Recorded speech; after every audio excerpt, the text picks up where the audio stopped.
திருக்குர்ஆன் என்பது முஸ்லிம்களுடைய குடும்ப சொத்தை போன்று கருதப்படுகின்றது. யதார்த்தத்தில் அது முஸ்லிம் அல்லாத எல்லோருக்குமான ஒரு பொதுமுறை என்பதை அதனை வாசித்தவர்கள் உணர்ந்திருக்கலாம்.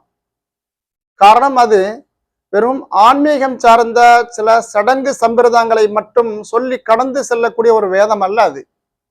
மாறாக ஒவ்வொரு மனிதனும் அவனுடைய பிறப்பு முதல் இறப்பு வரை, அவனுடைய தனிப்பட்ட வாழ்க்கை, கூட்டு வாழ்க்கை, அவனுடைய குடும்பவியல், அரசியல் என வியாபாரம் எல்லா துறை சார்ந்தும் அது நமக்கு நீதி போதனைகளையும் அறநெறிகளையும் நமக்கு தருதுன்னு பார்ப்போம்.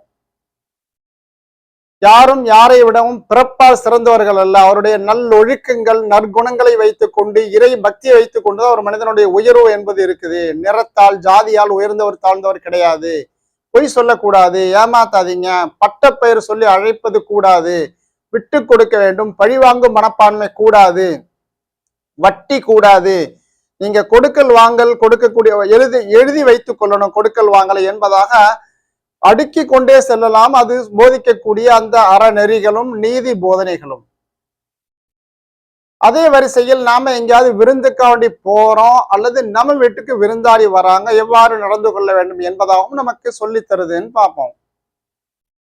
அதில் நாம ஒரு இடத்துக்கு விருந்தாளியாக சென்றால் நாம் பிடிக்க வேண்டிய விஷயங்கள் என்ன என்பதை பற்றி சில செய்திகளை இன்று காண்போம்.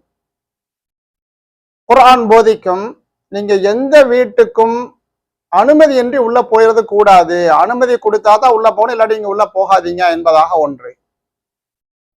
இரண்டாவதாக, நீங்கள் வலாக்கின் இதா துஈத்தும், உங்களுக்கு விருந்துக்காண்டி அழைக்கப்பட்டால், நீங்க விருந்துக்காண்டி வாங்க என்று அழைக்கப்பட்டால் மட்டும்தான் நீங்க சாப்பாட்டுக்கு போனது. அது இல்லாம சாப்பிட்ற நேரத்துல போய் சந்திக்கிறதுக்காண்டி பார்த்தா எங்களுக்கு சாப்பாடு தாங்க என்பதாக அதுவும் நம்மளுடைய செயல் மூலமாக அவங்களும் ஒரு தர்ம சங்கடத்தை ஏற்படுத்தும். எனவே அழைப்பின்றி நாம சாப்பாட்டுக்காண்டி போறது கூடாது என்பதாக 2. மூன்றாவதாக, சாப்பாட்டுக்காண்டி அழைக்கப்பட்டாலும் கூட சரியான நேரத்துல போகணும். ரொம்ப தாமதமாகவும் போயிடக்கூடாது, ரொம்ப முன்னாடியும் போயிடக்கூடாது. மதியானம் சாப்பிடணும், ஒரு 12 மணி 1 மணிக்கு எந்திரிச்சுனால் காலையிலே போய் உட்கார்ந்துக்கிறது அல்லது ஒரு நாளைக்கு முன்னாடி அங்க போய் டேரா அடிப்பது, இதுவும் கூட இஸ்லாம் அனுமதிக்கல, கூடாது என்பதாக போதிக்கும். நான்காவதாக, சாப்பாடு சாப்பிட்டாச்சுன்னா, உணவு விருந்து முடிஞ்சது அப்படின்னா நீங்க அங்கிருந்து உடனே கலைந்து சென்று விட வேண்டும். அங்க நீங்க இருந்து கொண்டு அரட்டை அடிப்பது, நேரம் டைம் பாஸ் பண்றதுங்கிறதெல்லாம் கூடாது என்பதாக இதையும் கூட ஒரு போதனையாகவே போதித்து விடும். காரணம், இந்த மாதிரி விஷயங்கள் எல்லாம் ஒரு உற்ற நண்பர்களா இருக்கிறாங்க, ரொம்ப நெருங்கிய குடும்பத்தாரர்கள், அவங்கள்ட்ட போய் இந்த விஷயங்களை சொல்லக்கூடிய நேரத்தில் ஒரு பிளவுகளையும் விரிசலையும் ஏற்படுத்தும், தர்ம சங்கடத்தை உண்டாக்கும். எனவே குர்ஆனை இதனை ஒழுக்கமாக சட்டமாக போதித்து விடுகின்றது, இப்படித்தான் நடக்கணும் என்பதாக.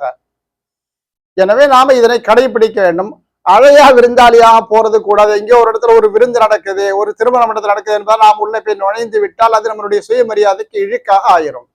அது மாதிரி சாப்பிட்டு முடிச்சதுக்கு அப்புறம் அங்க உட்காந்து பேசி கொண்டிருப்பது, என்னப்பா இந்த மாதிரி பிளேடு போடுறானே, இந்த மாதிரி ஆட்கள் அடுத்து அவளை விருந்துக்கு கூப்பிடணுமா என்று நினைக்கக்கூடிய அளவுக்கு நம்முடைய செயல்பாடுகள் அமைந்து விடுவதும் கூடாது என்பதாக.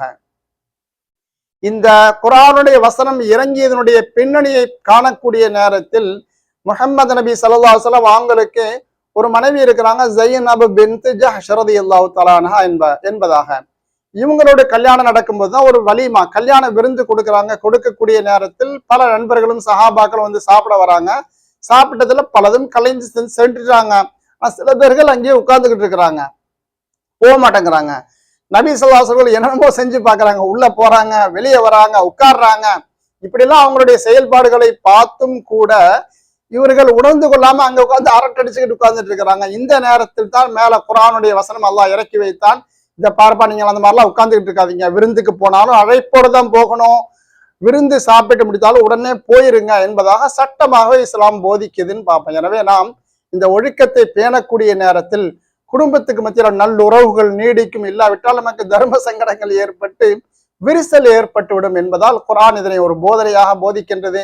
குர்ஆனை படித்து அதன் பிரகாரம் நல்ல செயல்களை செய்து வெற்றி பெறக்கூடிய கூட்டமாக ஆக்கி வைப்பானாக.